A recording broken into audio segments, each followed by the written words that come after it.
nshobora kwibeshya ariko uko nabibonye bifite meaning ijyanye uh, n'ibiganiro biri gukorwa hagati ya guverinoma ya Amerika na Congo ku bijyanye n'ubucuruzi bashaka kugirana.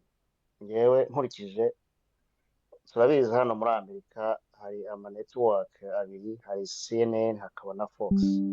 CNN ibogamiye ku bademokrate, hanyuma Fox ikaba ibogamiye ku ba Republican.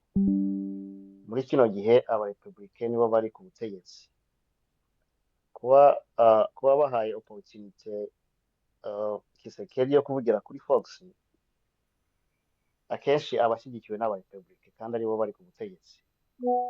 Nge rero uko nabonye bashaka nka kwa kundi utera ibuye mu gihuru kugira ngo urebe ikivamo.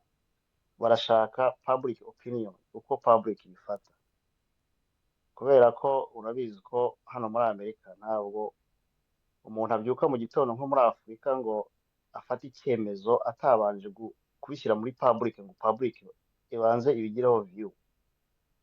Muri kino gihe abanyamerika ntabwo bari gushaka kwivanga mu ntambara z'ibindi bihugu nta nyungu bafitemo, nta kintu bakuramo, batabona neza aho bo bazungukira. Kandi iyo niyo agenda ya Trump muri kino gihe. Sasa uko njye nabonye bashakaga guha nk'akantu gatoya abanyamerika kugira ngo bumve neza inyungu baba bafite muri iriya deal iramutse ikunze, kubera ko umunyamakuru yakomeje kwibanda avuga agaciro k'amabuye y'agaciro ari muri Congo, akajya ashyiraho ngo trillion, agashyiraho T, akakomeza emphasize ngo T kugira ngo yumvikanishe uburyo harimo amafaranga menshi. Arangije abaza kiriya kibazo ngo ese ibintu bya Muhammad Ali muri za 70, kandi tuzi ko niba ntibeshye, nshobora kwibeshya ariko niba ntibeshye, icyo gihe Amerika niyo yari ifite influence nini muri Congo. Bivuze yuko icyo gihe hari amahoro, ku buryo n'imikino y'abantu bakomeye muri Amerika yaberaga muri Congo. Mbese ni kwa kundi umuntu azamura amarangamutima y'abantu akabibutsa ibihe byashize kugira ngo bumve yuko amahoro icyo gihe yari ahari kandi n'ubu byashoboka. So rero nkaba numva yuko iyi ni process irimo, ntabwo abanyamerika bahubuka ngo bahubukire ibintu gutyo gusa, niyo byaba birimo inyungu babicisha mu nzira nyinshi kugira ngo abantu babanze babyumve, babiprocesinge, babitekerezeho. Abambona rero ari muri urwo rwego iriya interview yabayeho kugira ngo yisobanure, agaragaze ibyiza baramutse bakoranye, ibyiza bageraho, inyungu abanyamerika bakuramo.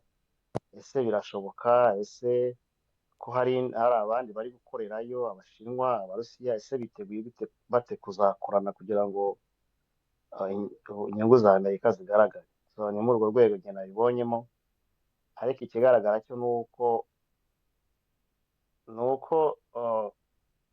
biramutse bikunze bishobora kuba byiza kuri Congo, bitewe n'uburyo Congo ibyitwayemo. Kubera ko nibaza yuko Amerika iramutse igiranye ubwo bucuruzi na Congo, mu by'ukuri hari ikintu Congo yakunguka. Kandi nibaza ko Amerika iramutse igiranye ubucuruzi na Congo, bashyira base hariya muri East Africa, nako muri iriya East ya Congo. Baramutse bashyize base, ntabwo ntekereza ko ikindi gihugu cyapfa gusa kuza kwinjira ngo kirica abajeniya b'abanyamerika bari muri kariya gace nk'uko abantu babitekereza. So numva yuko n'ubundi Kisekedi, numva nta yandi mahitamo afite, byagorana kugira ngo yisubize ahantu yatakaje. So agomba kwitabaza abantu bakomeye kugira ngo bamufashe. So nicyo gitekerezo. none mfite ikibazo ngomba kubaza. Yeah. Bisa nawe wumvise interview, sibyo? Yeah. Wumvise Perezida Kisekedi avuga ati ngo iyi procedure iri kwihuta kurusha uko yabitekerezaga. Yeah, nabyumvise. Yabivuze. Icya kabiri avuga ati ni inyungu kuri Congo, ariko aravuga ati Tshisekedi agurishije igihugu mm, avantage irimo ni iyihe, dezavantage irimo ni iyihe? mm, Eh, eh, ku buryo umunyamerika ashobora kuza gufata iyo risike. mm, Mwumvise ko twemera n'igitutu cya Amerika na influence ifite ku isi. yeah. Ni iki ushobora kutubwira kuri ibyo bintu? Ko Tshisekedi sintekereza ko yaza kuvuga ngo ibintu ngo aratekereza ko biri kwihuta, ngo arabona biri kwihuta kurusha uko yabitekerezaga. Kameme ari kubeshya kuri televiziyo ya Amerika. Mm. Ni iki ubitekerezaho? Yeah, icyo ni ikibazo cyiza kandi kirakomeye biba bigoye kugira ngo upredicte ibintu bizaba muri fitire utarimo aya masezerano, ariko ikintu nabivugaho cyo ni uko uno munsi nasomye amakuru ngira ngo ni kuri Fox cyangwa se kuri CNN. Nasomye amakuru bavuga ngo wibuka ko hari deal yari irimo kugenda ya Ukraine na US mu bintu bya rare minerals, ariko Yes, sir. biragaragara yuko batangiye kubigendamo gahoro, bivuze ko hashobora kuba hari indi alternative ya Congo. So ni ukuvuga ngo rero biramutse bigenze gutyo gahunda yakwihuta kugira ngo bikunde, kandi urabona ko bari kumuha interview mu binyamakuru bikomeye kugira ngo abashe gusobanura abanyamerika babyumve, babibutse ibihe byiza bagiranye, ibintu nk'ibyo. So inyungu rero ngiye mbona bifitemo inyungu ku butegetsi bwa Gisekedi, bifitemo n'inyungu biramutse bikozwe neza, bifitemo inyungu no ku baturage. Icya mbere Ile ya kubanza Tshisekedi manda ye isi manda ya nyuma nk'iya Trump. birashoboka, Birashoboka, ntabwo byemera ko ari manda ya ntabwo nyuma. byemera buriya bintu bya Afurika, ntabwo byemera. Okay. Bitewe n'ukuntu tumenyereye abategetsi b'abanyafurika, Ntabwo nabyemera. ariko nanjye ndi contre manda aziyongeza. Eh, Izi ntabwo duhuza na Daniel Ganza eh, na Nyiringoma, ariko njye numva atakwiyongeza iyindi, yaba umuperezida mwiza arangije iyi manda akaba yarategura indi muntu niba ari wo muri DPS cyangwa wo muri indi shyaka mm. uzamusimbura. Yeah, Okay. of course nibyo dushaka. Burya uko wakora kose nta muntu urushije gukora neza Mandela baramumwigize bati ongera usubire ujye ku byo bavuga ati wapi ibyo nakoze birahagije. Uko wakora kose uko utinze mu rubyiniro ni kugenda useba. George Washington baramwinginze hano muri Amerika bati dore ni wowe the founding father wa Amerika, komeza. Avuga ati wapi ibyo niyemeje ni uko hazajya, kandi urabona ko ari ibintu byiza, umuntu avaho undi akajyaho. So ibintu byo kwiyongeza mbona ari ibintu by'ubugugu, so wajyaho imyaka 40-50 niyo waba ukora neza neza. So ni ikibazo, ariko nyine niyo mpamvu ntabyemeye, ngenda mbona azabihindura, bishobora kumukundira cyane bimukundire, ariko igihe ari cyo nuko iyi deal iramutse ikunze, icya mbere biragaragara yuko ntakomeye mu buryo bwa gisirikare. Ntumva ahantu bafashe kugira ngo azagarure byamugora.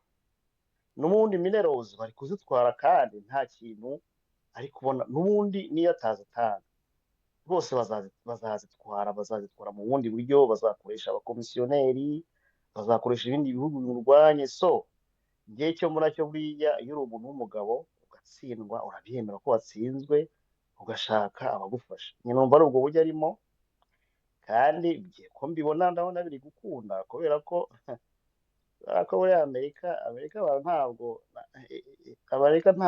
ntabwo ari nka bino bihugu bya za Belgique, bya Turukiya.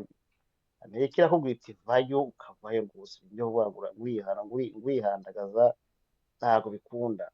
So ni ukuvuga ngo rero baramutse bavuyeyo, ikintu nge mbona cya mbere, Tshisekedi yaba agize umutuzo ku buyobozi bwiwe. Ku muturage rero, ukuntu bimeze, Amerika ntabwo imeze nk'amagendu izikayora gusa. Urabona ko n'ubundi batajya bemera yuko abana bajya gucukura, babirwanya ko abana bajya gucukura amabuye. Icyo gihe abana ntabwo bacukura amabuye. Icya kabiri kandi buriya abanjeniyeri b'abanyamerika baramutse bahageze barindirwa umutekano nk'uko muri Ukraine byagenda. Kurindirwa umutekano rero, umutekano uragaruka. Wenda ikibazo gishobora kuba hagati y'abaturage ubwabo, ariko nibaza ko nta kindi gihugu cyakwinjira muri Congo wibukije gusahura mu gihe Amerika yarihari. Ibyo ntabwo byakunda. Ikibazo kiri kuba ni uko buriya Abashinwa bari muri business, ntabwo bajya kwirirwa bajya mu bintu byo kurwanya ikindi gihugu cyaje gutera Congo. Niyo bashaka baze bagitere bo, icyo baba bashaka ari business, niba business yabo igenda nta kindi baba bategereje, ariko Amerika iramutse hageze ntabwo ikindi gihugu rwose cyaza ngo kije gupfa kubatera. So iyo ni inyungu yo ku buyobozi bwa Tshisekedi, ku baturage nabwo ekonomi byayifasha buriya ahantu hari amahoro, na duke ufite uradutunganya bigakunda. So njye mbamo ndumva ari ubwo buryo, keretse wenda niba ntabisobanuye neza cyangwa se nuko nabyumvaga.